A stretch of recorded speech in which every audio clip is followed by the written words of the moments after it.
Before we get started, in response to regulatory requirements, please listen to important information provided at the end of this call. You are also informed that this call is being recorded and will be uploaded on our internet. I'm pleased to inform you that I have received a special permission to take off my mask during my speech. Ladies and gentlemen, dear guests, dear colleagues, my name is Pascal Besnard, and I have the privilege to wish you a very warm welcome on behalf of Credit Suisse to our conference, Investing with Purpose, 17 numbers that can change the world, engaging the blue economy. This event forms part of Credit Suisse Global ESG mission, inspired by the agenda of sustainable development adopted by all United Nations members 6 years ago. And Geneva plays a leading role in this mission. Geneva, the home of a world diplomatic center with ancient roots, dating back as early as the 19th century, with the first meeting of what would become the International Committee of the Red Cross and the creation of the League of the Nations at the end of the First World War. In Geneva, we benefit from an ecosystem that is unique in the world. Today, the Geneva Diplomatic Center brings together no less than 41 international organizations and some 700 non-governmental organizations. Imagine all the possible synergies between this international world, a leading financial center, the academic world, politicians, and business. It is no wonder that Geneva is at the heart of sustainable finance. We continue to grow, innovate, and connect us. The regional management of Credit Suisse Geneva has set itself the goal of an ambitious program to promote sustainable finance, both internally and externally. Today's conference is in a way the start of our ESG year for Credit Suisse Geneva, and I look forward to rolling out this amazing and exciting program over the coming months. You can already save the date of June 2nd, 2021. We will be organizing a major event for our clients with several conferences on themes relating to sustainable development and several notable speakers. In July, our CEO Thomas Gottstein created a new division called Sustainability Research and Investment Solution, SRI.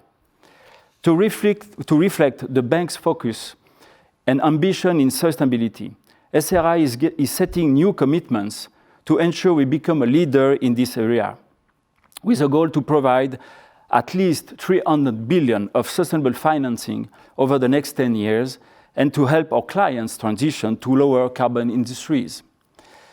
Let me now say a few words to introduce you to all our speakers of the day. If you would like to know more, please click on the biography available on the virtual house on the right-hand side of your screen. Another important technical detail. Throughout the event, you can send your questions in writing in the chat room, which we answer as much as possible after the speeches. By my side today, or almost, Marisa Drew, co-host of this online event from London. Marisa Drew is the Chief Sustainability Officer for Credit Suisse and the Global Head of the Sustainability Strategy, Advisory and Finance Group. She is responsible for setting the sustainable strategy and ambition for the bank. Marisa played a key role in the organization of this conference, and I thank her and all her teams very sincerely. Not only is she a co-host, but she also one of the keynote speakers of this conference. Marisa Drew will be presenting to us later on how the 17 UN goals can really change the world and how we can all contribute to them. Marisa, welcome to you, and a huge thank you again. We are also delighted to welcome Fabien Cousteau, aquanaut, oceanographic explorer, and founder of Fabien Cousteau Ocean Learning Center to our conference. Grandson of ocean explorer Jacques-Yves Cousteau, Fabien has taken up the torch of the family's commitment to preserve and study the ocean. Through television, Captain Cousteau introduced people to the beauty of the blue continent and contributed, probably as a pioneer, to the awareness of the decisive role of the sea and its impact on the environment and climate. In August 21, Fabien Cousteau announced, in August 20, Fabien Cousteau announced plan to build the largest and most technologically advanced and underwater station ever designed to conduct extensive scientific research on the aquatic world, but also on life under the sea. Fabien states in an interview with CNN that ocean exploration is 1,000 times more important than space exploration for selfishly our survival, for our trajectory in the future. Mr. Cousteau, we cannot wait to listen to you. The presentations by Marisa and Fabien, which promise to be fascinating, will be complemented by the two presentations by James Gifford and Casey Clark, which will cover aspects related to concrete investment solutions that are proposed in mirror image of the United Nations Sustainable Development Goal number 14. James Gifford is head of impact advisory at Credit Suisse. He was the founding executive director for the UN Principle for Responsible Investment. Casey Clark is a managing director, global head of environmental, social, and governance investment, and portfolio manager for Rockefeller Capital Management. Gentlemen, thank you very much for your participation as experts and for your commitment. The insights you will bring will be essential to better understand how to engage in the blue economy. We also welcome to this conference many members of our Credit Suisse Group management, whom I sincerely thank for their presence. Dear guests, dear clients, I would like to thank you all sincerely. We are honored by your participation. We have all in our minds beautiful underwater images and wonderful, colorful fish. But we also have in our minds terrible images of a sea of plastic, soiled beaches, and animals who are suffering. Behind these images, perhaps we are not fully aware of the global challenges which go far beyond environmental issues. Our survival depends on the ocean. The agenda of United Nations requires urgent investment, so Credit Suisse is putting its expertise, technology, and financial engineering to work for several sustainable development goals. Ladies and gentlemen, dear guests, dear colleagues, make your investments matter, drive change. I wish you an excellent conference and much success with your partner, Credit Suisse. I now give the floor to Marisa Drew. Thank you so very much, Pascal, and it is my absolute honor and privilege to be here with you today, distinguished guests. And I'm also very, very privileged and pleased to be joined by such amazing participants in this conference. Our guest speakers today, both Fabien and Casey, are people who are making change in this very, very critical ecosystem of the ocean. They are doers, not talkers, and those are the folks that we like to affiliate ourselves with at Credit Suisse. Action is key. And so to kick things off, to maybe set the scene a little bit, I'd like to introduce our session today with a little video. So if we could please roll the tape.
Well, if that isn't a way to set the scene, I don't know what is. I have to thank very much our friends at Out There Media, who through their energy and their enthusiasm have partnered with the UN and the World Economic Forum to try to engage the broader population in the 17 development goals. For those of you who aren't particularly familiar with those 17 goals really try to identify the world's biggest environmental and social challenges. And key in those goals is number 17, which is all about partnership. And I think that speaks to the underpinning of today. Partnership in the sense of collaborating with various actors who are mission driven and mission aligned, and collaborating across financial services with players, again, who are like mind, and partnering with you, our clients, to figure out how do we put our capital to work in a very purposeful way. So I'd like to begin the discussion today with a little bit more of a background in terms of what is happening in this field of sustainable investing. It has been an extraordinary year. I think many of us, as we entered the pandemic and the first lockdowns in the early part of 2020, were thinking that perhaps as people were dealing with the crisis and the immediacy of what the pandemic was providing us, would mean that perhaps solving world challenges would take a back seat to those immediate needs. But in fact, what we found is that there was a near trebling of funds that flowed into sustainable strategies. So as we rounded out 2020, some 88 billion US dollar equivalent went into sustainable funds. And why is that? I think it is because investors received a great deal of confidence, because as they were putting their money to work in sustainable strategies, what we were seeing is that these strategies virtually across the board outperformed their peer benchmarks. Whether you're looking across a benchmark like the S&P 500, we saw an over 130 basis point uplift in sustainable strategies versus the regular index. In numbers, we saw the same type of phenomenon. The number of selected ESG strategies outperforming their comparable index funds, same thing, 25 out of 26. And finally, when we think about the number of funds that ended up in the top quartile, so the top performance, so the real creation of alpha, we saw that again in sustainable investing. And I think that really did give confidence to the investment community that aligning your dollars with positive outcomes and purpose and mission can actually achieve very great outcomes. So at Credit Suisse, we are very much focused on trying to further this agenda. And in so doing, our approach to sustainable investing is very much utilizing the concept of SDG 17 in partnership. First and foremost, we want to partner with you. We want to be informed by the topics that you care about, that you're passionate about. And we want to be informed by science and academia. We want to partner with the leading NGO community and others who are really making a difference in the space, and that can give us information so that we, as we design investment opportunities for you, are doing it truly from a place of being informed. We also want to make sure that we're thinking about how, when we're creating opportunities, how can we either, on the one hand, scale what's already doing well, so do more and more and more of what's already good, but also we want to challenge ourselves to go where people haven't maybe gone before. And that's in the field of innovation. And that speaks a little bit to the space of the oceans and how we think about the SDGs and align them to trends that we see coming. So at Credit Suisse, many of you who are our clients and have been for a while will know that we have something called the Credit Suisse Super Trends. And these have been developed by our Chief Investment Office. And these are a team of research analysts who try to identify the big themes that are going to change economies and markets over the coming decades. And you can see the 6 of these super trends outlined here on the slide.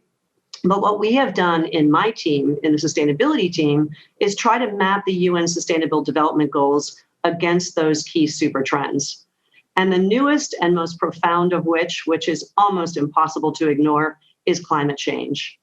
And when we delve into the topic of climate change, and we look at that against the SDGs, back to my point of maybe we want to challenge ourselves where others have not gone before, one of our observations when we looked at the 17 goals is that the oceans, number 14, or life below water, which is the topic of today's conversation, was one of the least invested SDGs of the 17 goals.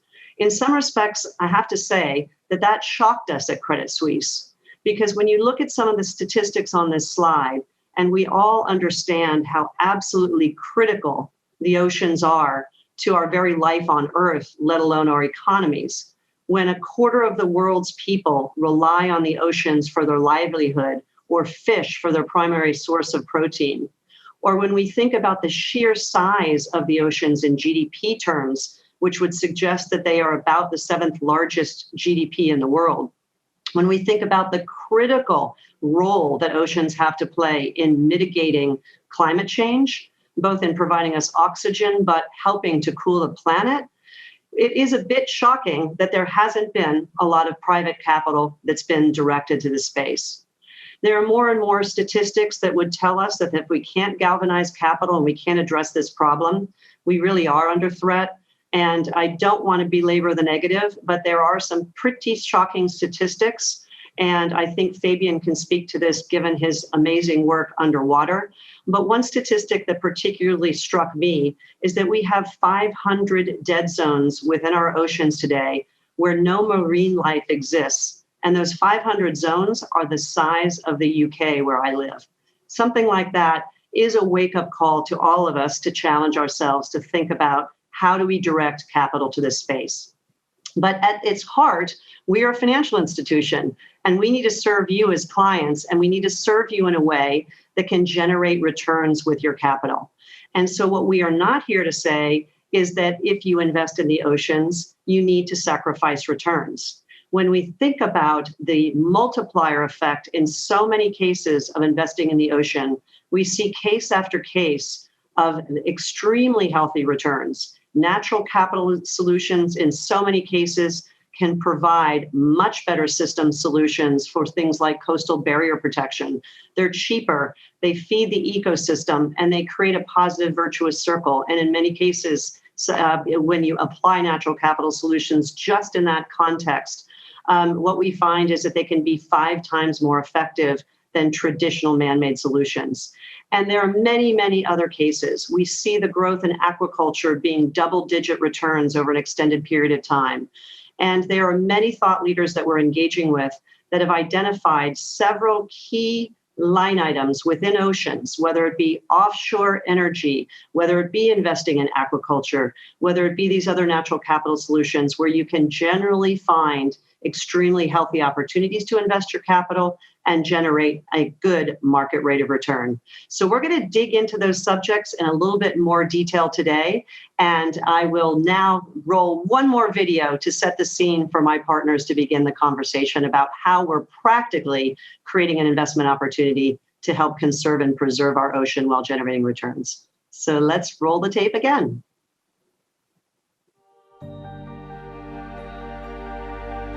The ocean helps to make the planet habitable. How we manage the temperature, chemistry, currents, and life of this vital resource is essential to us all. The estimated value of marine and coastal resources is 5% of global GDP, but we have overfished a third of the marine fish stock, putting jobs and communities at risk.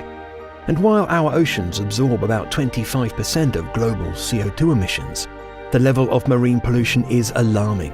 Every square kilometre is littered with an average of 13,000 pieces of plastic. It is no surprise that protecting and managing this critical ecosystem is part of the United Nations Sustainable Development Goals. The blue economy is described as the sustainable use of ocean resources. It encompasses diverse industries, from fisheries, aquaculture, and marine biotechnology to tourism, maritime transportation and energy, and it is expected to grow at twice the rate of the mainstream economy by 2030. Listed companies have the potential to do more for the ocean, preventing pollution and promoting both the carbon transition and conservation. As shareholders, investors can influence their activities by exercising their right to vote and to engage. A shift towards a more climate-secure, sustainable blue economy will play a big role in achieving the United Nations Sustainable Development Goals and present an opportunity. At Credit Suisse, we believe it's possible to invest in the ocean and create positive impact without sacrificing financial returns. Our Sustainability Strategy Advisory Finance Department aims to make sure that our sustainable investment solutions do both. We can help you drive the kind of change you want to see in the world.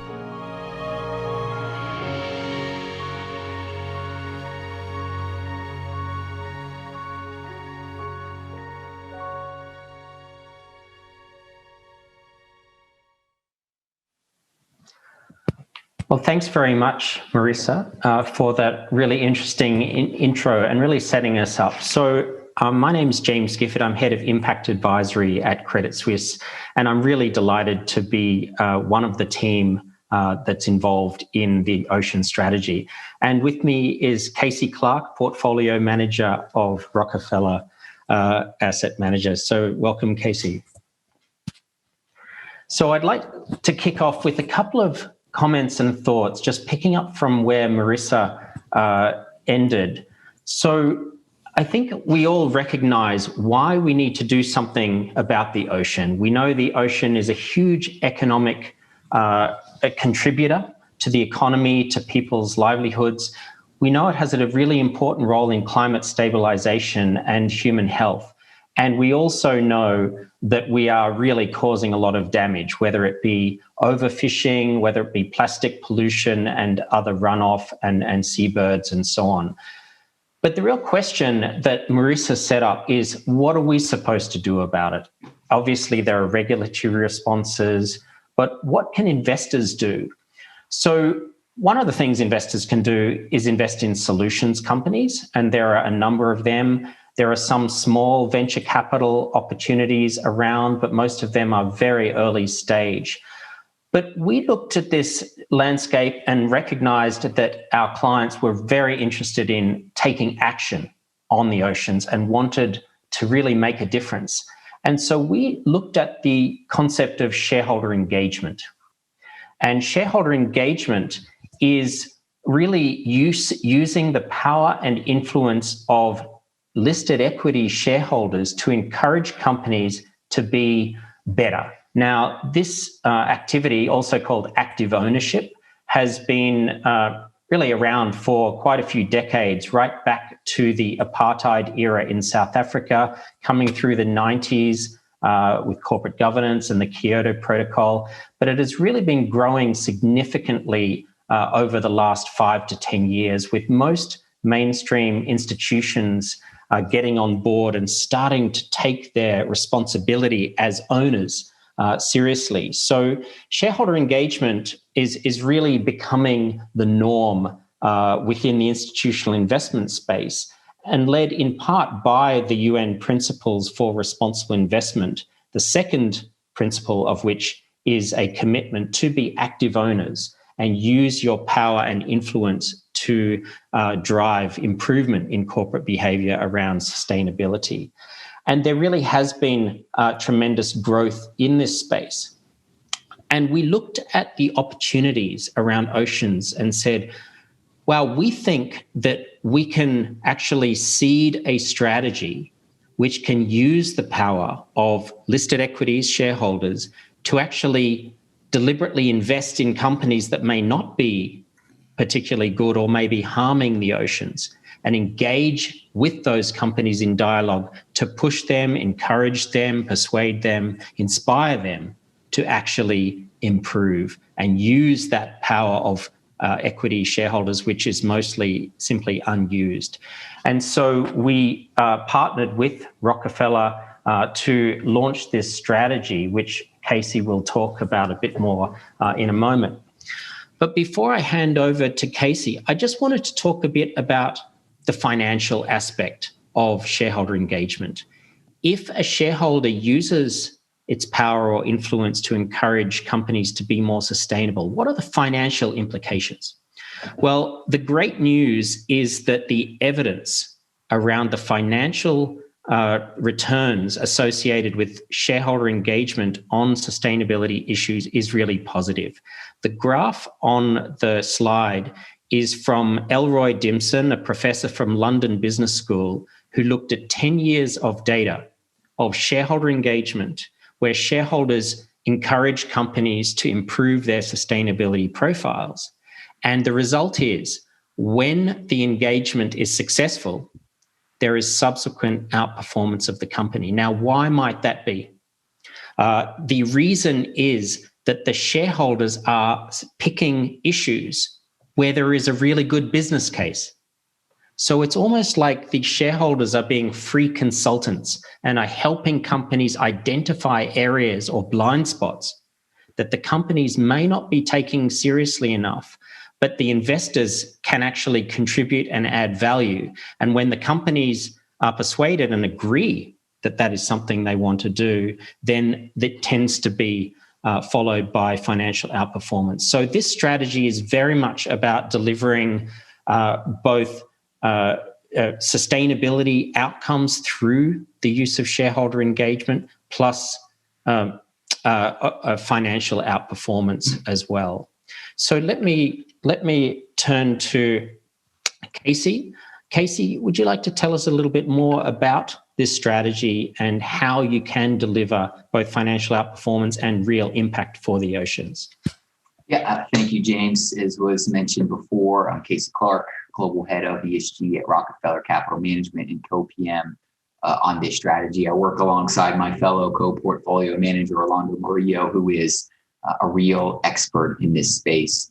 So I'm just going to start, as I always do. If there were three things that anyone could remember about this presentation, it would be this, is that first, this strategy seeks to generate outperformance. Right? Rockefeller launched its first ESG global equity strategy nearly 30 years ago. We have around a decade of blue economy equity experience, and we believe that our experience and track records will help us accomplish that goal of outperformance. The second thing is what James touched on, is that we have over 30 years of experience interacting and engaging with firms on sustainability issues. And let me just define engagement for a moment. I know many of you know this, but if you own an equity, you own a portion of that firm. And if you own enough of that firm, you have the right to engage in direct dialogue. And we've just seen a profound shift in the shareholder engagement landscape, with a record number of investors coalescing together to engage with firms on sustainability issues such as ocean health. So what we love about this strategy is that it blends the core competencies of blue economy investing with shareholder engagement, in our pursuit of both alpha and positive outcomes. Now, the third main message is that we believe we're at the center of what could be one of the world's largest ocean-related networks, as you can see here, through our partnership with Credit Suisse, our relationship with the Rockefeller family, and the Ocean Foundation and other world leaders.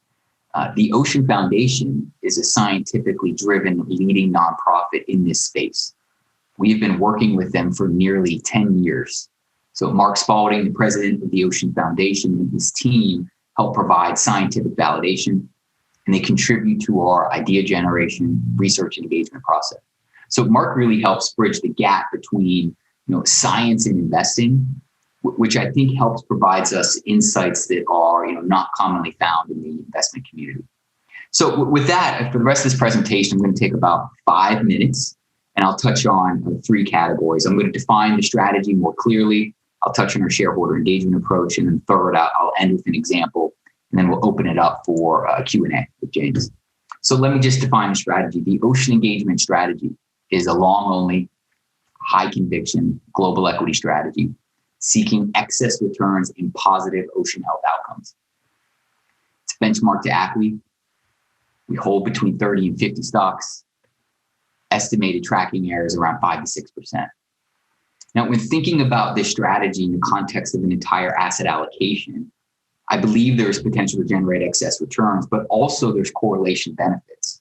Right? There's little holdings overlap with this strategy and other thematic strategies and traditional strategies for that matter. And that was, by design from Credit Suisse. So I believe this makes a good component to an overall asset allocation. All right, so let me just move into the three sections. I'm going to start a little bit by talking about the investment process. We built a customized ocean engagement universe with the Ocean Foundation, where every company is linked to one of our ocean themes. From this universe, we have a watch list that we created to identify potential opportunities. And from there, we select attractive investments based on our 6 key characteristic research process that looks at things like valuation profile, growth catalysts, competitive moat, and management quality. Right? And throughout this entire process, we consider the ability to engage with firms, and we leverage the scientific expertise such as those like the folks at the Ocean Foundation. Now, there are 2 unique aspects of this strategy that I want to talk about. One is the breakdown of our ocean themes, and the other is our ocean improvers, leaders, and solutions classification. So the 3 themes you can see here are pollution prevention, carbon transition, and ocean conservation. So our goal is to generate excess returns while helping to do things like transition away from plastic, mitigate sea level rise, mitigate ocean acidification, and adopt sustainable fishing practices, to name a few. And so all of the investments will be linked to one of these themes, and then we have several sub-themes. The other innovative aspect of this strategy is that companies are broken down by ocean improvers, leaders, and solutions. And so James touched on that a little, and that's demonstrated here on this slide. So roughly 70% of the portfolio will be in ocean improvers. Now, let me take a moment just to define an improver. We strongly believe that the ESG industry will increasingly differentiate between leaders, which are just best-in-class firms, and improvers, which are firms showing the greatest improvement in their ESG footprint. We define improvers simply as they're tomorrow's leaders, and we believe there's a strong economic and market rationale for them. So improvers may command a premium as investors reward sustainable firms. We believe improving ESG practices can broadly increase brand value, enhance customer loyalty, and create competitive advantages. And equally important, improvers tend to be the most undervalued and overlooked. So in our mind, they provide investors with the highest potential of generating alpha. It's exactly where we want to be as an investor.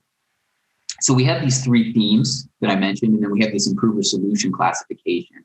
All of this helps us identify a focus list where we then implement our 6 key characteristic bottom-up fundamental research process. Now, once we've identified stocks that we believe have the potential of outperforming, we construct a portfolio by minimizing unintended risk. Right? So we think a lot about risk as intended versus unintended, and we only want to take intended risks. So we build portfolios that we target a near beta of 1, we look for attractive upside downside capture, and yet with a tracking error of near 5 to 6% with exposure to our 3 themes. So that's that kind of first section of just defining and what's the investment process. I'm going to move on to the section 2 now, which is around shareholder engagement, which is just a key component of what we seek to do in pursuit of excess returns. So we believe that engagement helps us get to know a company's strategic focus, the management quality, and through engagement, we tend to speak with firms more frequently than traditional equity analysts. Right? We call ourselves constructivists, not activists.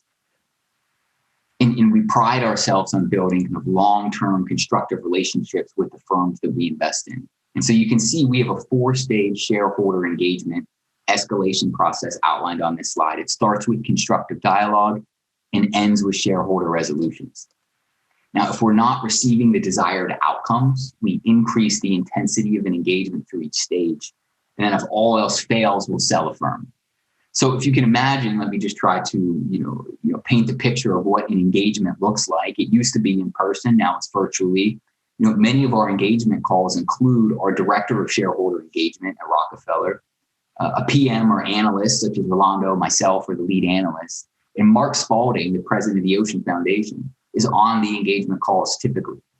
And so having a scientific expert on the call, as I mentioned, it just helps us uncover insights that we believe aren't commonly found with traditional investment calls.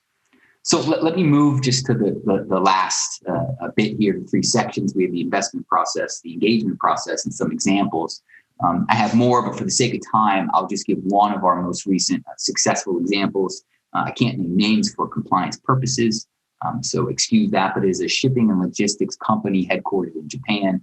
They have a fleet of almost 1,000 ships, including container ships, tankers, bulk carriers, and among others. It's a mid-cap firm.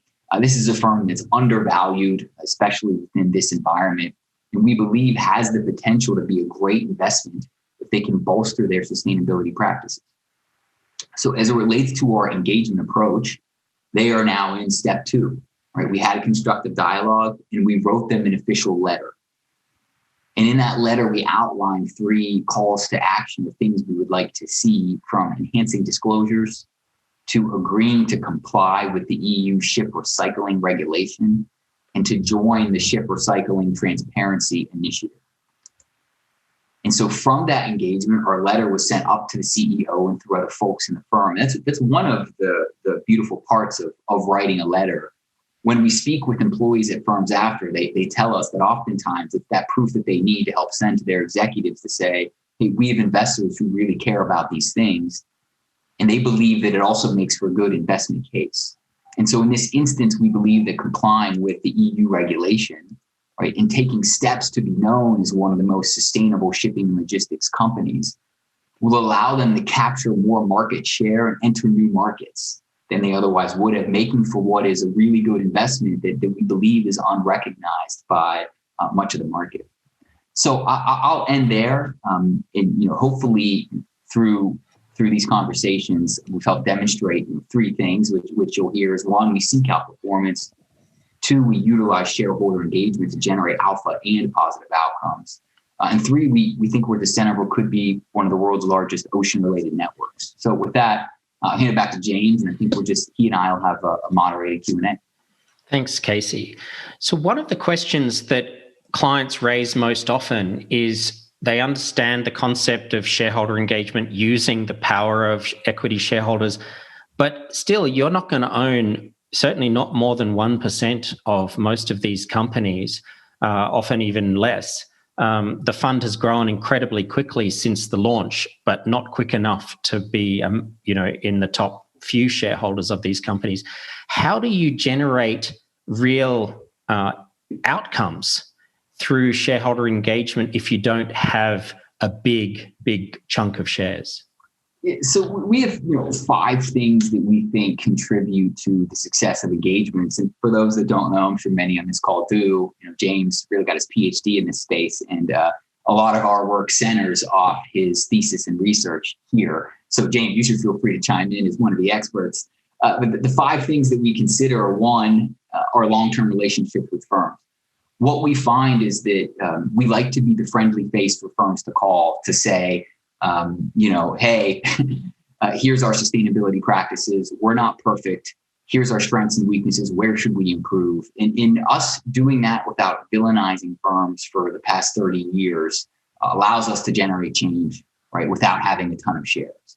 2, our constructive approach, not activist approach. 3, and this goes to James' research, having a strong business case for the engagement. After all, you've heard Marissa say this, you've heard James say this, you've heard me say this. We're seeking to invest in good companies and generate returns while also generating positive outcomes. And if you can demonstrate a good business case for the engagement, firms will react. The 4th thing we think about is targeting companies open to change. And James was instrumental in this early on. So one thing that we do is assess what we call engageability before purchasing a firm. So we want to determine, are they willing to engage and are they willing to change? And then 5 is the credibility of the organization engaging. So these are the most important factors contributing to the success of the engagement. And so we'd like to believe that, when you have the Rockefeller brand blended with Credit Suisse and the partners that we have, when we're contacting firms out there, we tend to carry some credibility and weight behind what we say. So it's really not about the number of shares, and more about the constructive nature, the strong business case, the credibility in targeting firms open to change. Yeah, I mean, I think I'd agree with that completely. And the key point is that free consulting angle.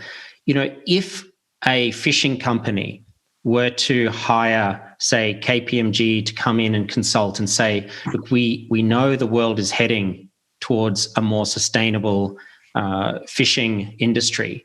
We want to get ahead of the curve. We want to make money doing it. How do we ensure our markets reinforcing our decision to go for certified fish?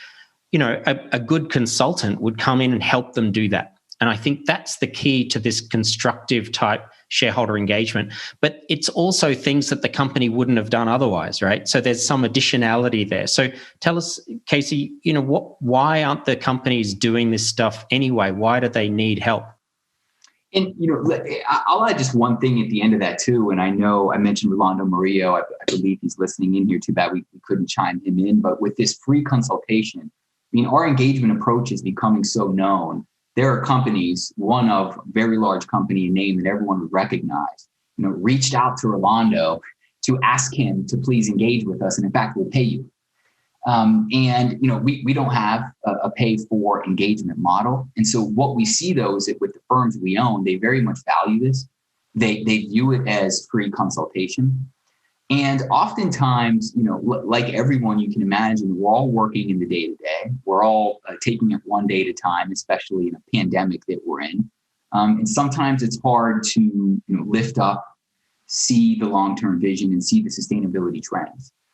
And so we like to bring this up to firms, right? And we think that this engagement adds alpha for two reasons: that the market prices forward value, not near-term costs. So if we're helping to create long-term value, if we can demonstrate that, if we can help firms capture that next generation of consumer. I saw one of the top trends for Credit Suisse was millennial values. If we can help a lot of our firms capture that, that should create value, right? And second, James, often firms, what we see, they have a budget to improve their ESG practices. The board or CEOs have said, we would like the firm to improve. We want to be seen as a leader. And they don't really know where to start. So it's not an additional cost. It's more or less help us prioritize. Where do we go? What do we do? And so we like to step in. We're not always the expert. We like to partner with folks like yourself, with the Ocean Foundation, with world-leading nonprofits like the folks we have around the table here to help provide firms the resources they need to position themselves for sustainable future.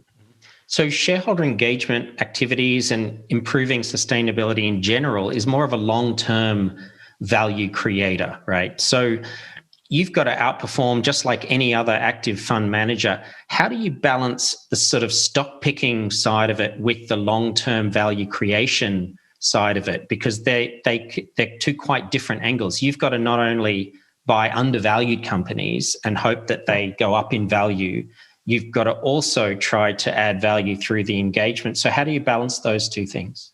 Yeah, that's a great question. I honestly think that the engagement ability and access provides us insights and connectivity to the firm that aren't commonly found.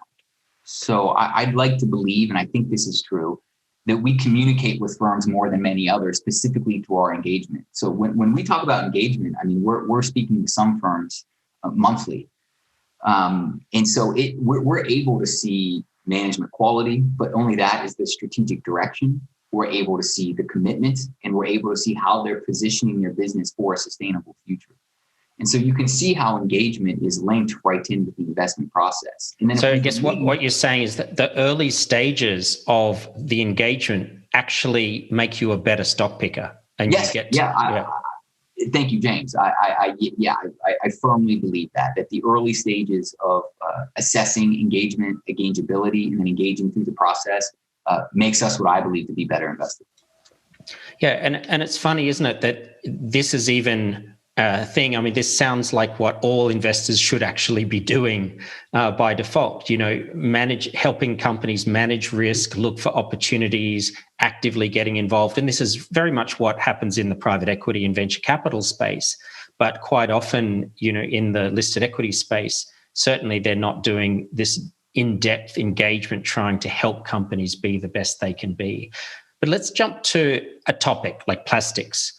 Can you give us a sense of how you're thinking about the topic of plastic pollution from an engagement perspective, perhaps an example, and where you think that's heading?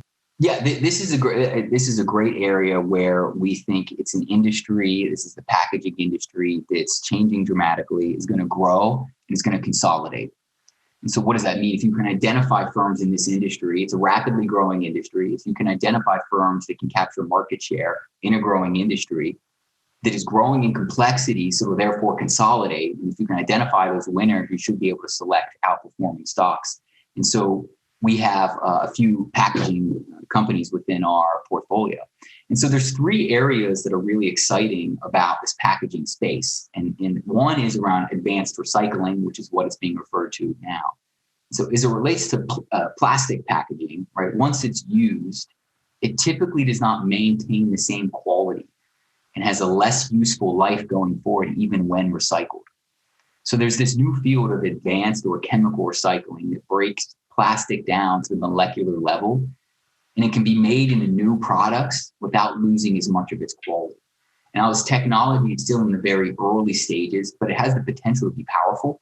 And we have some companies in our portfolio, for example, who are focused on this. Right. The second thing that I think about when I think of packaging, it's just the percent of packages that are recyclable And what firms are doing are switching to certain types of plastics and reconfiguring their supply chains in order to increase the recyclability of their packages. They're doing this for two reasons. One is I spoke with a firm who very much believes that regulation will change and that they may have to start paying a tax based on the percent of their products that's recyclable. And also firms are quoting kind of a growing outcry from NGOs and other organizations about recyclability. And lastly, James, I just want to touch on within recycling is the third thing is there's a lot of innovative work in product design. So we have packaging firms that are working with world-leading brands like such as Starbucks to switch products to make them more recyclable. So a paper cup at Starbucks or really wherever you get your coffee is typically not recyclable because of the wax lining. Those cups are not recyclable. So folks like Starbucks want to be seen as sustainable. They want to be seen as serving the millennial and next generation clientele. So they're working with packaging design teams, for example, some of the firms we own, who are collaborating with these consumer good companies to experiment with new products and changes that can move all of us forward. So again, you have an industry that's changing in complexity. There's clear growth catalysts. We believe it's going to consolidate, and we believe that some laggards now who we think could be leaders in the future will make for good investments and help be part of the solution. Great. Well, thanks very much, Casey. Really great to hear more about the fund. So I'm delighted now to hand over to Fabien Cousteau, who will tell us more about his amazing work. Thanks.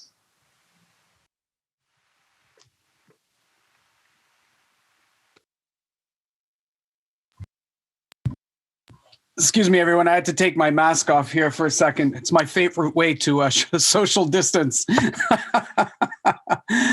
What a pleasure. Merci à tout le monde. Thank you, everyone, for allowing me a little bit of time on this platform. My name is Fabien Cousteau. I have been an ocean addict for many years, but I wanted to mention something before I start that was my best inheritance. My grandfather passed on to me a philosophy, which is people protect what they love what they understand, and they understand what they're taught. Now, as a third generation aquanaut and ocean explorer, I've been scuba diving from the very ripe old age of 4 years old and have been on countless expeditions since I was 7. And the ocean has really been my classroom growing up. Throughout my lifetime, one of the biggest challenges has been the lack of accessibility and the limit of time at the bottom of the ocean. And that drive to try and take or have or leverage some of that is the same drive for space exploration. That's why people want to colonize places like Mars and Europa and the far side of the moon. Now, throughout all of that, I've had the privilege of being on thousands of dives, but it was not until I led a team on Mission 31, the longest mission in the only remaining undersea marine laboratory, that I truly understood the impact that living and working in the ocean could have on the world. Now, after Mission 31, it became crystal clear to me that I needed to build the next state-of-the-art marine platform to accelerate research and development, to generate solutions, and to connect the world with our ocean. Are we clicking or is it not clicking? Let's see. Next slide. There we go. All right. So with that said, 2014, I led a team on Mission 31. 5 scientists and myself spent over 31 days on expedition in an antiquated marine laboratory called Aquarius, the only one of its kind. And I did it in part to honor my grandfather as well as the legacy of ocean exploration. However, it became so much more than that. It became a turning point for me. It highlighted how we can sustainably drive ocean exploration and a subject that my grandfather talked about for over 60 years. But beyond this, it was a proof of concept that was clear. we were able to conduct over 3 years worth of scientific research during those 31 days that resulted in 12 research papers and over 9,800 articles. And during that experience, we experienced firsthand how sharing the content and the data with the world was so critical. We were able to connect with the global community and resulting in over 34 billion unique media impressions. And what was near and dear to my heart was connecting with over 100,000 students from all over the world through the virtual classroom. And I got to see their excited and bewildered faces and really curious about living and working at the bottom of the sea and finding new solutions, implementing new technologies. But the problem today is that we have no modern day habitat. And so with that, my solution, and my clicker's not working, so if someone could bring that forward, that'd be great. Forward. Thank you. My solution is Proteus. Now, Proteus is aimed to be the International Space Station of the ocean. Proteus will give us the opportunity to live and work on the ocean in a way that has never been able to be done before. This platform will provide that essential gift of time that will give us 10 times as long at the bottom of the sea. What does that gift of time give us? Or how do we use it? Well, it's essentially long-term saturation diving that allows for the tenants in that platform to be able to equalize their bodies with the outside world so that they can conduct that life innovative research and will be able to significantly contribute not only to accelerating R&D, but also to providing new information to new industries for renewables, for food resources, medical, pharmaceutical, biochemical, and of course, other discoveries. We are going to build this with an eye, of course, on sustainability because investing in our oceans can only be done sustainably. Now, this solution of Proteus, it's going to be facing huge challenges, but they're not insurmountable issues. And as Credit Suisse research has uncovered, the ocean today is one of the least invested of all the UN Sustainable Development Goals. In contrast, the Ocean Panel reports that for every dollar that is invested in sustainable ocean solutions, there is a yield of at least $7 in return. Now, let me be very clear, a 7-to-1 ratio. That is an amazing feat. Now, so why do we want a blue economy? Why does that matter? Well, next slide, please. We know that the tangible value of ocean assets is vast, and some estimated to the tune of about 24 trillion US dollars. But those are tangible assets. It's about 5% of the global GDP. If the ocean were a country, it'd be the 7th largest country in the world. In my opinion, that is a gross underestimate. Why? Because we use and depend our ocean as a fundamental, as a food source, as an energy source for transportation, carbon absorption, and generating the oxygen that we need for every other breath that we take. How do we place a value on these intangibles? Well, we know that investments to save the planet are needed to accelerate those innovations. And when we look at private investment, it's been very obvious that we could look at space exploration as an example. It wasn't until the likes of Branson and Musk, who invested hundreds of millions, that we saw the value of the space economy exponentially increase. The estimates now are about 1 trillion by 2030. We need the same caliber of investment in the ocean as we do in space. And, you know, as an aside, there is no planet B. We need to invest sustainably in our ocean now in order to be able to, enable to have a healthy planet for our future generations. That's something that's a bit trite to say, but it is a very real problem. Over 2% of our GDP spent in funding is in scientific research for most countries. From the preliminary conversations that we've had with tech, with pharma, with others, we can safely say that there is a significant interest in accelerating and conducting cost-effective ocean research. The pharmaceutical industry alone is spending billions of dollars on new drugs every year. The average cost for research and development of each successful drug is $2.6 billion. Now, while pharma industry is barely scratching the surface of ocean research, we are seeing an acceleration in the demand of marine-derived compounds. There are 14 FDA-approved marine-derived drugs to date, 5 of which happened in the last 3 years. And that's not even taking into account what we can do.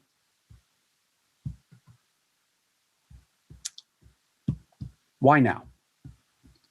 Well, it's clear that we must invest in our oceans. We've learned from this global pandemic that not only how important science is, but how global collaboration amongst governments, academia, and the private sector has impacted the time to market for therapeutics and vaccines. Yet, if we look at our ocean, we've explored less than 5% of our ocean to date. The ocean is basically a largely unknown, untapped resource. And we know that there is massive problems, of course, with climate change and pollution, which is degrading the health and wealth of our life support system. But this is not just about investing blindly. We must invest sustainably so that we don't repeat the past exploitive mistakes on our land. The time is now. And if we could go to the next slide, please. Sorry, there we go. The United Nations has proclaimed a decade of the science and sustainable development to support efforts to reverse the cycle of declining in the ocean health and of gathering ocean stakeholders worldwide. The goal of the decade of the ocean is to get science that we need for the ocean planet that we want. I would say that it's really more the sustainable investments that we need for the ocean that we want. And with that, I just want to say thank you. My time is up. And I will finish by quoting one person that I really, really enjoy, which is a gentleman by the name of Sir Peter Thomson from the UN, who says, to achieve a healthy ocean, it is imperative that we increase the quantitative scientific knowledge and marine research capacity. The ocean essentially is essential to our very survival as well as our well-being. It is imperative that we begin to accelerate and increase our knowledge. We can't do it alone. It is critical to have partners like you to get this done. Thank you for listening, and I'd like to invite Marissa on stage with me, if that's possible. Great. Thank you so much, Fabian. As always, it's fascinating to hear you talk, and we need visionary big thinkers like you to push the edge of lots of envelopes. To maybe begin our conversation, because you use space as your reference point for thinking about Protea and all the work that needs to be done, I'm wondering if you could maybe give us, because all of those of us who can kind of envisage ourselves, going up to the moon or going up to Mars or potentially going down under the ocean, what are the challenges from a physical point of view that might be different in ocean space versus space? Well, there are definitely physical challenges and limitations in both. In many ways, they're very similar. They're isolated, extreme environments. They're hostile environments, and by and large, you can probably play on the anecdotes between the two to forge a proper approach for space exploration by doing and colonizing the ocean, colonizing in the sense of marine habitats. There are differences, of course. We don't have weightlessness as space does, but we can simulate it if we balance ourselves and our equipment properly. And if we take examples with the NEEMO missions, they've been using Aquarius as a training ground before they go into space. So before you become an astronaut, you first have to become a scuba diver, and in many cases, an aquanaut. Oh, interesting. And so could you also maybe talk a little bit about some of the emerging technologies that you've seen over these last couple of years in say, since Mission 3, that allow you to have this advanced notion of what Proteus can look like and how you can spend so much more time underwater and do that effectively. Live down there for as long as you're suggesting. Yeah, habitats are not a new concept. They started in the early 1960s with my grandfather building Conch Shelf 1, and then others have come subsequently.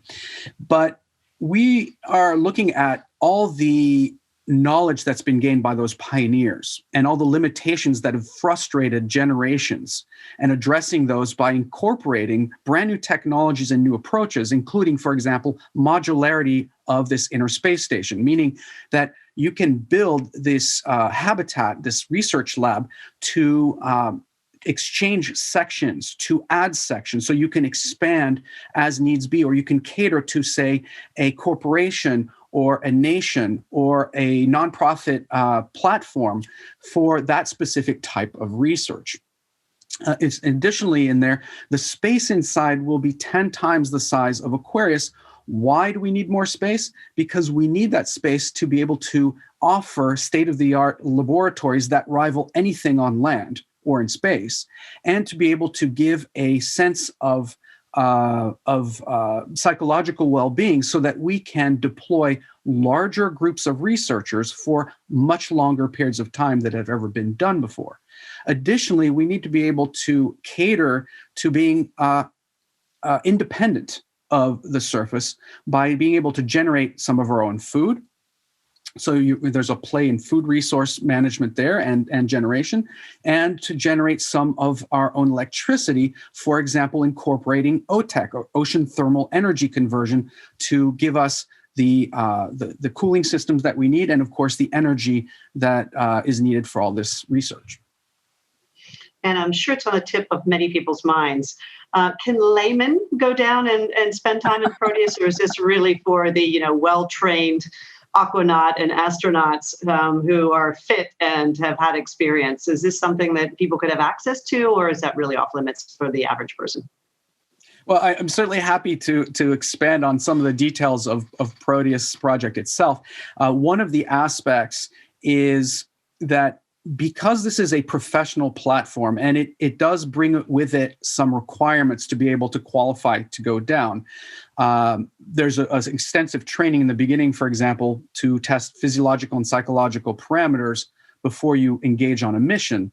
It would be difficult to make this a fully public-facing platform. So we've addressed this by being able to generate experiential centers in strategic parts of the world to offer and to cater to the general public who may want to experience this virtually without having to go through the entire process and vetting or physiological limitations they may or may not have in order to be able to do that. So we can inspire them to think about the ocean, to dream up new ideas, new ways of approaching these topics, all while not having to put them in Proteus itself.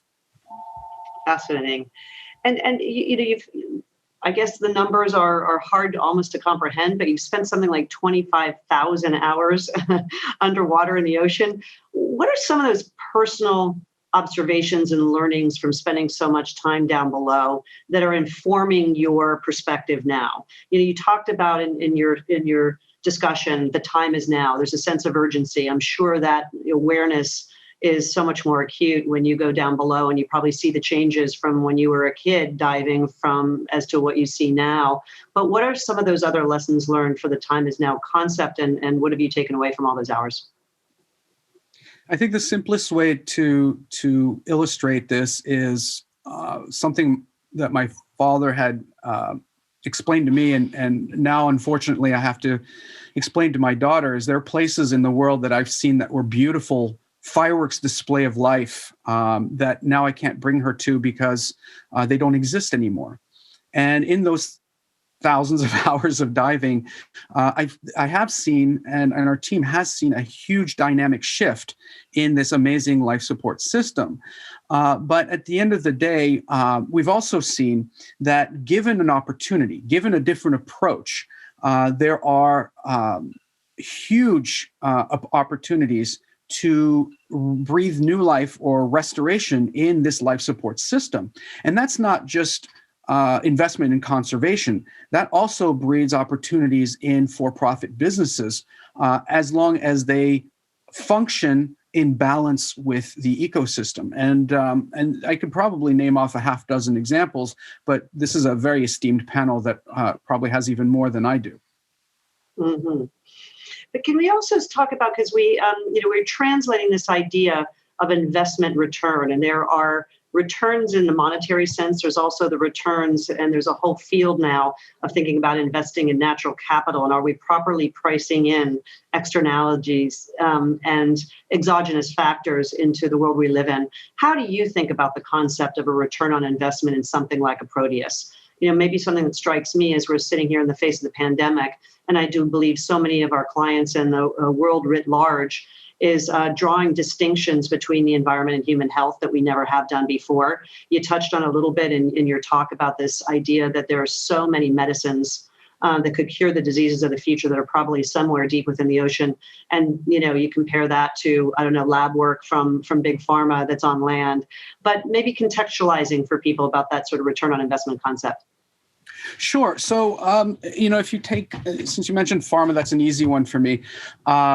If you take what has recently been discovered as a pain mitigator that was derived from a cone snail in the coral reef, the poison of the cone snail itself was replicated and then integrated into a pain mitigator that is 1,000 times more powerful than morphine without the side effects.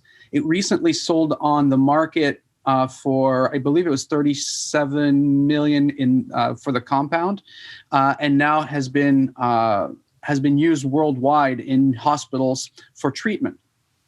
Beyond this, of course, there are about a dozen examples for cancer research, leukemia being one of them, for targeted chemotherapy that are derived from deep water sponges. Now, none of this would be possible without the time dedicated to finding those marine compounds. There are an estimated 14 million chemical compounds that have been discovered on land over the last century. We've only scratched the surface with about 30,000 compounds in the ocean, about 1,000 a year, if I'm not mistaken. And only a few of those have actually been decoded to be able to find those solutions in the pharma world, in the biochem world. Now, beyond this, of course, there are myriad of examples in biomimicry, biomechanics, in slow motion or fast motion camera sensors, in microplastic sensing, in sentries, automated sentries for national security. I mean, the list goes on and on and on. But the opportunities are certainly there and are starting to pop up everywhere. The issue is that how are we developing these various industries, and are we looking at Law of the Sea as a framework that we can fill out and do it properly? Mm-hmm. So you talked a little bit about needing the same caliber of type of investment to build something like Protea, or just generally speaking, to invest in the oceans as we've seen perhaps invested in space. We've spent some time talking with Casey about the concept of engagement with corporates. We haven't really touched yet on government, the role of government in protecting the ocean. But when you think about a project as ambitious as Protea, who are the actors that you think you need to have participating in your project in order to make it successful across the various types of stakeholders that might exist out there? Well, I don't know if this would work for everyone, but for our model itself, seems to work very well. Is we have a hybrid model which not only engages the nonprofit world and the government world, but also the investor in an effort to have this be as comprehensive as a platform as possible. And so with regard to the investor itself, there's a platform where the IP generated from Proteus would be one of the benefits, one of the tangible benefits. But also along with that, there is a fundamental undercurrent that is a public benefit to a lot of the data generated. And so with Proteus, and I'll be very candid, this is a $135 million project, soup to nuts. And that includes everything, including the experiential platform, as well as the physical platform of Proteus, mission control, 3 years of research, so on and so forth. And that's about 1,000th what we spend in the International Space Station. And I'm a big space exploration proponent, but when we look just basically at the ROI of space exploration versus ocean exploration in the next 30 to 40 years, there's a huge benefit in ocean exploration if we're going to contrast those two. And at the end of the day, I'm an explorer. I love to go places no one's been, but why would we leave this beautiful planet, trashed, going to another place when we have so much left to do, so much left to discover, so much left to benefit from on this planet, and most importantly, to share with our children. Absolutely. It's a perfect way, I think, to round out our discussion. What I'd like to do now is to invite both Casey and James to join me. And we would like to take questions from the audience. We've got such wonderful partners and experts here that we very much like to engage with all of you a little bit.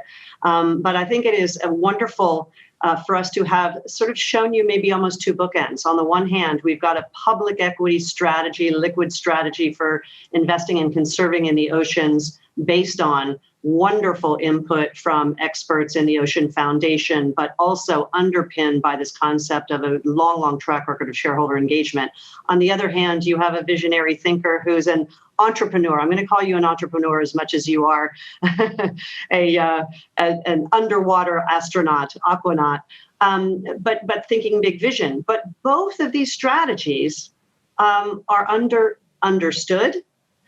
Both of these topics on those two bookends have to date been underinvested, but think about the opportunity that we presented. Right? There's the opportunity to create value by conserving as a corporate. There's an enormous opportunity for discovering what has not been yet tapped. And I think that's where the excitement comes in. So over to you, audience. Please send through your questions and we would be, they're already coming in now. Okay, let's see here. All right. Marissa, maybe just while you're reading through the questions, I did want to comment. We did not plan this, but one of the companies in our portfolio delivers new tools and treatments for cancer using marine organisms, and they're one of the world leaders. I'm sure you know the name. I don't want to mention it, but they're one of the world leaders in discovery of anti-tumor drugs of ocean origin. So the comments very much resonated with what we're saying and aligns with our approach here to both try to generate positive change as it relates to ocean health and returns. So sorry to interrupt you, Marissa, but not at all. It was great. The greatest pleasure is when everyone's in violent agreement. So there we go. Actually, funny enough, Casey, the first question that came in is for you. So you referenced the fact that you have had, it sounds like a long history of engagement, which we of course know. And how do you see the overall tool for engagement developing going forward? In particular, this person is asking, is it something that can be used for other SDGs? I think I probably know the answer to that one, but maybe you could elaborate on how you might apply the concept of engagement elsewhere. Yeah, look, I have a pretty strong belief that you use ESG information broadly to help make better investment decisions. I'm not sure that contributes to a lot of positive outcomes. That's more about how do we generate alpha and how do we position firms for a sustainable future. What I am very confident about is that shareholder engagement can be used to generate change and positive outcomes that we're looking for.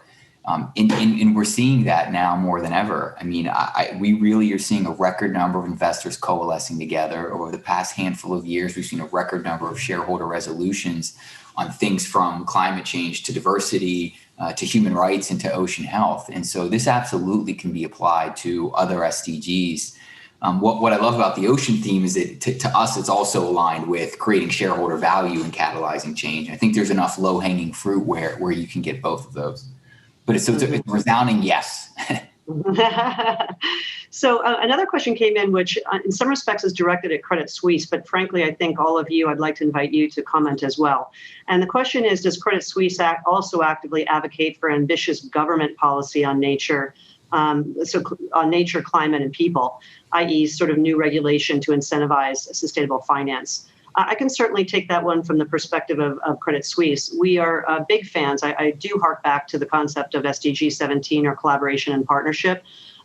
There is no one, in my opinion, no one silo that can help us in isolation solve the world's biggest challenges, whether they be environmental or social. There has to be collaboration across governments, the private sector, and the NGO community, and so on.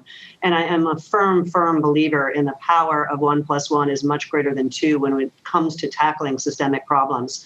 But very specifically, maybe to answer the question of this audience participant, a very crisp example would be a new organization or affiliation that Credit Suisse has become involved in, which is called the TNFD, which is the Task Force for Nature Financial Disclosure.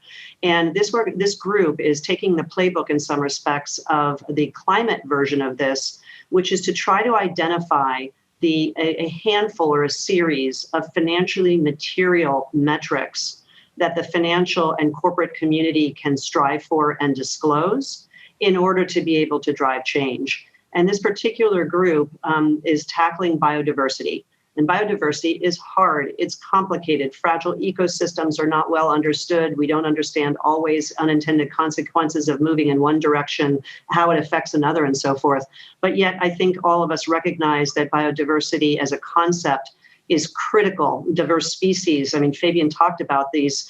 I don't know how many you said that that potentially exist under the ocean to mine for good, and I mean mine in the positive sense. So in any case, TNFD is a group of cross-sector actors. It is governments, it's the financial community, it is academicians, it's NGOs, and so on, all coming together to say, let's try to figure this out by linking arms, tackle this complicated subject, and hopefully come to a series of metrics that people can focus on, probably by industry, that are most material to a given industry. So let's say you're in the food production industry, maybe agricultural nitrogen runoff might be the most important thing in your industry to tackle alongside CO2 emissions for climate and planetary health. But Fabian, I know you've dealt often with governments in order to accomplish your objectives. How would you maybe answer that question in terms of advocating for government participation to create change, and how does policy factor into what you're trying to do? Well, it's always a tricky question because we're talking about, as you mentioned, a biodiversity which has taken hundreds of millions of years to form its complexities. And we're trying to marry the economic infrastructure, which is maybe 100 years old, let's say, for modern economic structures, which never included a line item of what the cost of nature is and the resources are until fairly recently. And so we're working our way through that. And then to try and come to a government platform to explain to them what the public value is makes it that much more interesting of a conversation. The good news is that if there is public support, substantial public support, as well as industry support, governments tend to make decisions based on us, based on the end user, the consumer. And so whether it's moving over and talking to heads at the UN or a government entity such as Curaçao, it's a matter of language. It's a matter of a little bit of emotion, but mostly of just being very straightforward with the what we're going to lose versus what we can gain from investing in ocean. And Casey, I'll invite you in because this shareholder advocacy is not that dissimilar than advocating for government policy. So the concept of perhaps, positive incentives for investing in nature, or perhaps penalties for things that harm nature, are those the sorts of incentives that you think about when you think about engaging with corporates or other constituents? Yeah, three things came to mind. First, one that you're familiar with. So the high-level panel for sustainable ocean economy, right, which is an impressive group, Rolando Murillo, co-PM on the strategy, is an advisor. Mark Spalding's an advisor. Marissa, I know you were very active in that group. That includes 14 heads of state, and I think will grow and influence, and we're very much involved in that. Secondly, we have, just as far as last year, we wrote letters to the SEC here in the States in order to promote broader shareholder rights. And then third, just so you can get a sense of familiarity with some of the things we do. Also last year, we participated in a group where it was some of the world leading companies such as Microsoft, a few folks from Congress from both sides of the aisle, along with some of their aides, and a couple of investment firms who were exchanging ideas around climate policy as it relates to carbon pricing. And so I think, in order to rise to the occasion here that we need as a planet and society, we will need investors, we will need world-leading nonprofits, and we will need public policy, working in unison. Perfect. So I had another question come in, and this is around the technology space, and it is to you, Fabian. I think part of the reason perhaps that a lot of ocean exploration hasn't happened is because the ocean, probably like space, was this big black hole that people couldn't see. When you can't see it, it's very hard to comprehend it and appreciate it other than in a superficial way.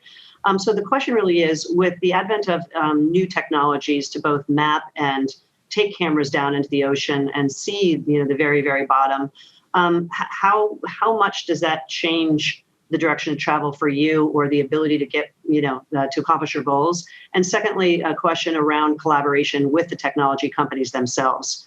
Do you see them as big partners for you? I know Google and organizations like that have, big initiatives in Google X to map the whole ocean, just like they have done, with doing the Google Maps that we all use every day in terms of above land. So just curious, I think, from the audience to address that one.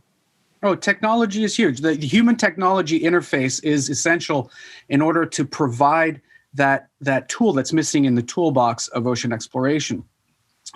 Taking, for example, some of the past experiences on Aquarius, our team used the prototype of the Muse. I don't know if you know what the Muse is, but it's that headband piece of kit that gives you your circadian rhythms, your sleep cycles, your well-being. And we had the first prototype on Aquarius because we needed to know what our circadian rhythms were, but also what that piece of kit could do with extreme environments. And it functioned very, very well. And it helped us figure out what we needed to do as a team. Beyond this, we also looked at the Agritronic camera, which is a camera that some MIT engineers built to shoot up to 20,000 frames a second to look at the biomechanics of animals underwater that the human eye simply can't pick up. And you can translate that into engineering practices. For Proteus, for example, we're incorporating some of these learned experiences so that we can provide a platform that addresses the shortcomings that didn't give the previous platforms, Habitat specifically, the ability to deploy people for longer periods of time so that we can do and leverage the coefficiency of research that we can do from that kind of platform, giving us the opportunity to fill that toolbox with the one tool that was missing. A Proteus or an underwater research station is not meant to get rid of or to substitute boats and submersibles and ROVs and all that. It's meant to complement that missing, that space that was missing, that we really need for that human technology interface. Imagine how much more efficient we can be when we don't have to deal with surface variations such as storms, when we can actually manage and service AUVs and sensors that will give us those valuable data arrays that will generate the big data that will give all sorts of industries and governments the ability to make better decisions, quicker decisions, and have a real finger on the pulse of the ocean health so that we can be preemptive rather than reactive. Well, as always, ladies and gentlemen, our nemesis is the clock. Not that we would run out of subject matter to talk about, given our fabulous panelists. So it is up to me, sadly, to have the difficult task of bringing our event to a close. But I will posit a suggestion or a theory that when, not if, when our wonderful Fabian is below water in the next Proteus, and he has done his work, I have this sneaking suspicion that he's going to be feeding all the companies that Casey's investing in for the foreseeable future in the Ocean Engagement Fund. I'm not selling anybody anything. That's my legal and health warning there. But that is going to be my I guess, vision for the way this whole portion of collaboration in SDG 17 is going to come together. So in closing, before I hand it over to my partner, Pascal, again, I want to thank all of our panelists today who have been so fabulous. I want to thank you for all that you do on this really, really critical topic of SDG 14 or Life Below Water. I also want to give a shout out again to Out There Media on their 17 Numbers campaign and how they are using the power of mobile telephony to allow even people who are in the remotest parts of the world with the simplest phone to pick an SDG that speaks to them that they can engage in. So I'm going to leave you with a couple of numbers because to our audience, this is a very sophisticated crowd of people who think in lots of zeros. So Fabian, I'm going to reference you underwater in the last mission, 34 billion impressions. Casey, looking after the very young Ocean Engagement Fund, you are above 300 million in capital that has been mobilized to help preserve and conserve and engage on the ocean. And our friends at Out There Media have had over 1 billion people engaged with their mobile campaign on 17 little numbers that can change the world. So if anything gives me hope, it's the power of these zeros that all of you collectively are bringing to bear. And we're very proud and honored again as Credit Suisse and in my capacity of Chief Sustainability Officer to be partnering with all of you as we go forward in our shared mission. So I'm going to turn the mic over to Pascal for some final closing words and just a big thanks from me and to all of you who participated today. Dear Marisa, it's my turn to sincerely thank you for your presentation and for all the work of moderation between the different speakers. Thank you also to all your team for their support and also the extraordinary support of the speakers. Fabien, Casey, James, thank you very much. Conducting a conference like this with speakers from Geneva, Zurich, London and New York, c'était pas facile. So again, a big thank you, big bravo à tout le monde. I would like also to take this opportunity to thank you, all the people who are in front of me, all the technicians, all the people for the marketing sides. Thank you very much for your help and the incredible work you did for this conference. And many thanks to all our clients who took part in it. There is a replay also available in the next few hours. And I look forward for the next big event we will organize in Geneva, the 2nd of June 21, on sustainable finance. And we have already prepared for you a magnificent program already prepared. And take care, everybody, take care of yourself and your loved ones. Thank you and every good evening to all. Thank you very much.